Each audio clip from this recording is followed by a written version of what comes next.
Les cosmétiques bio sont-ils plus sûrs pour notre santé et les cosmétiques traditionnels représentent-ils nécessairement un danger? Mais surtout, que se cache-t-il derrière les mots naturel, bio ou encore éco?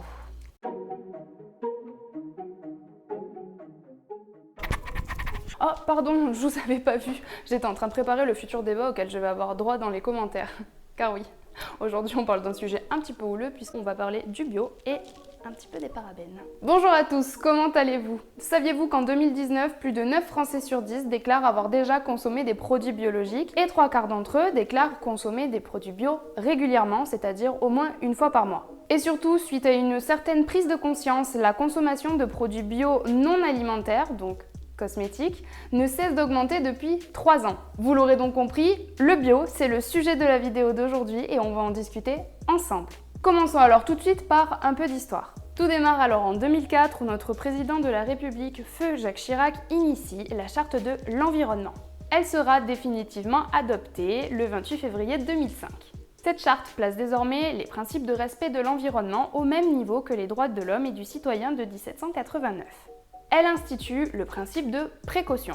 Même en situation d'incertitude scientifique, si un projet risque d'affecter de manière grave et irréversible l'environnement, les autorités publiques devront prendre des mesures. La transposition en droit français du 7e amendement de la directive cosmétique interdira l'utilisation de plus de 500 substances classées comme dangereuses pour l'environnement. Elles sont également, dans un deuxième temps, suspectées de provoquer des cancers, des mutations et d'agir sur la reproduction. On appelle ça des produits CMR.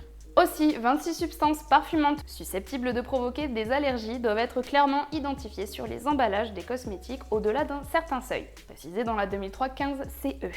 Notez que la majorité de ces substances est d'origine végétale. L'émission de télé de France 2, Envoyé spécial, a mis en lumière en mars 2005 la présence des conservateurs dans les produits de beauté. Et évidemment, cela a eu un effet désastreux sur le marché et on a eu droit à une vague médiatique sans précédent. Vous retrouverez une liste de tout ce qui a été publié sur le sujet dans la barre d'infos si cela vous intéresse. Une proposition de loi a été déposée à l'Assemblée nationale le 13 juillet 2010 par M.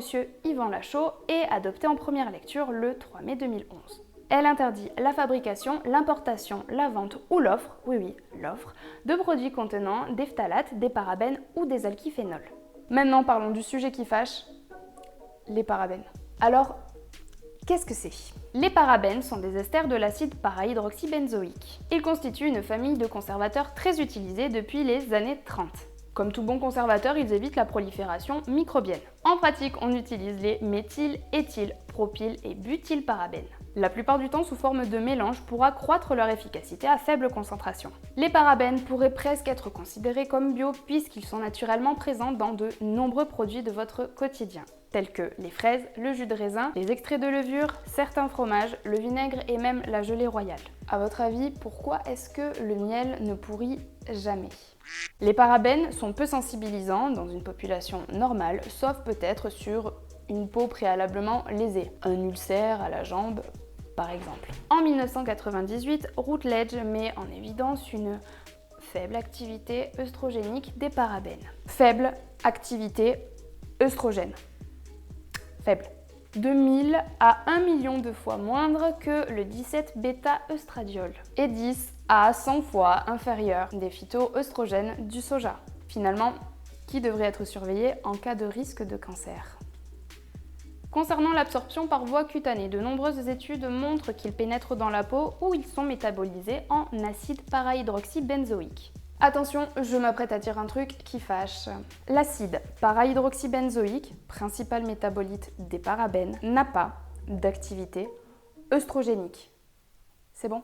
Forcément, depuis que les médias ont semé le doute dans l'esprit des consommateurs, les différents laboratoires cosmétiques ont modifié leur gamme pour répondre aux attentes des boucliers anti-parabènes du public. On voit donc naître des produits sans parabènes, voire sans conservateurs. Cette dernière appellation est dans la plupart des cas abusive.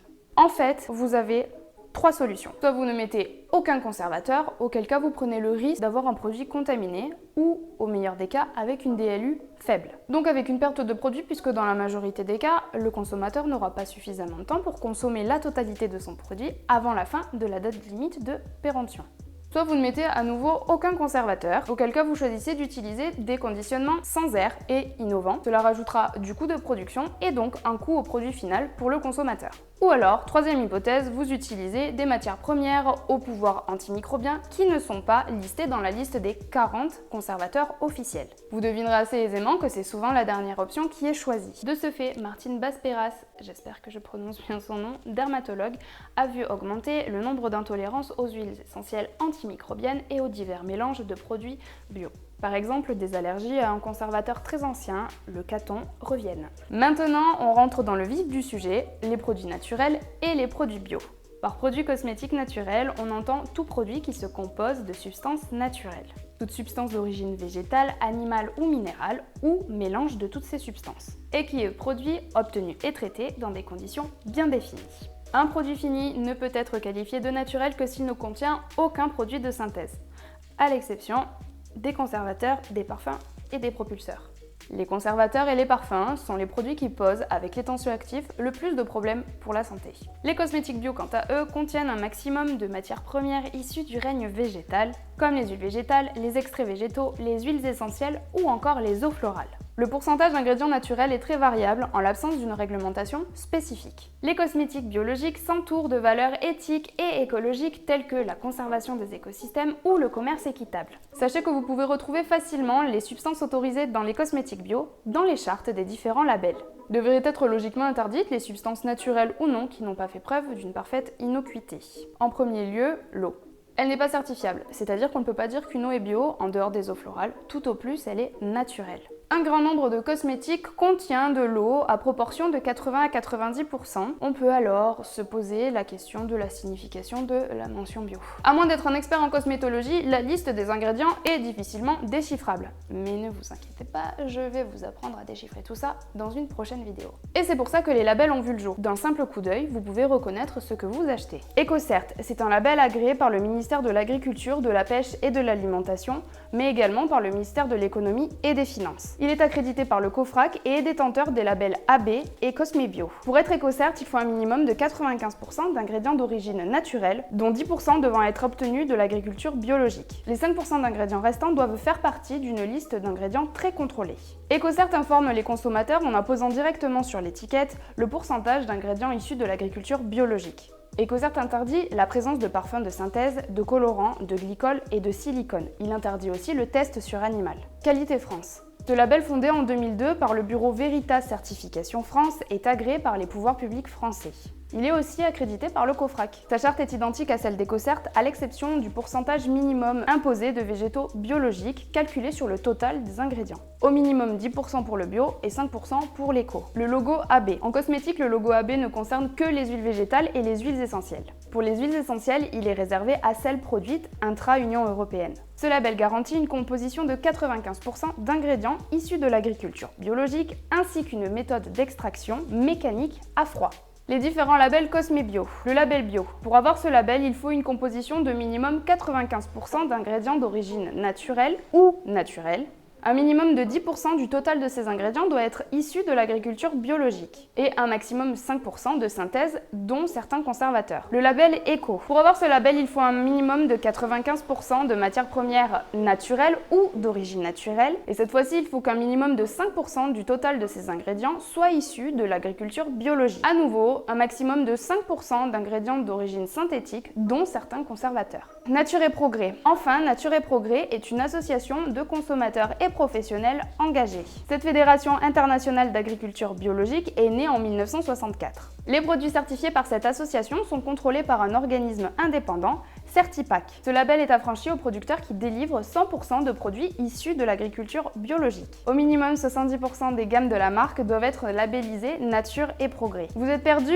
On récapitule. En France, le ministère de l'Agriculture, de la Pêche et de l'Alimentation, ainsi que le ministère de l'Économie et des Finances, agrée le label EcoCert. Veritas fonde en 2002 le label Qualité France qui est agréé par les pouvoirs publics français. Et c'est EcoCert qui détient le label AB et Qualité France. Pour être Cosmebio, il faut avoir toutes ces certifications-là et en résulte deux produits, éco ou bio, en fonction des pourcentages d'ingrédients issus de l'agriculture biologique. Je vous laisse alors un récap que vous pouvez screener à tout moment.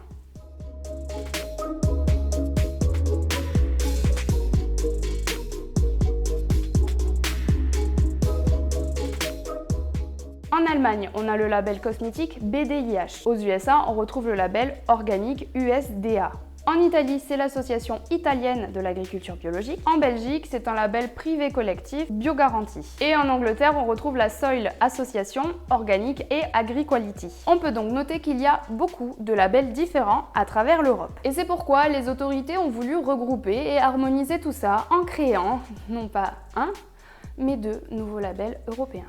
Natru, avec ses étoiles, et cosmétique organique standard ou Cosmos. Natru, à savoir qu'on retrouve 3 niveaux d'application dans ce label. Une étoile. Ce label est administré aux cosmétiques naturels répondant à une composition stricte d'ingrédients provenant de la nature. 2 étoiles. Celui-ci concerne les cosmétiques naturels partiellement bio. Pour obtenir ce label, les produits cosmétiques doivent être composés au minimum de 15% de substances naturelles, végétales ou animales, obtenir un maximum de 15% de substances transformées d'origine naturelle et provenir à 70% d'agriculture biologique contrôlée. 3 étoiles, c'est le niveau le plus élevé de ce label qui est attribué aux cosmétiques biologiques. Ce label est donc plus exigeant que les autres et n'autorise que les produits ayant au moins 20% de substances naturelles et végétales, une composition de maximum 15% de substances transformées d'origine naturelle et une provenance d'au moins 95% de cultures biologiques contrôlées. Cosmos. À l'origine, Cosmos est un regroupement de professionnels qui a vu le jour en 2008. Il regroupe aussi bien les organismes de certification que les associations de fabricants. On répond donc aux différents critères des labels européens qui sont 95% du produit doit provenir d'une agriculture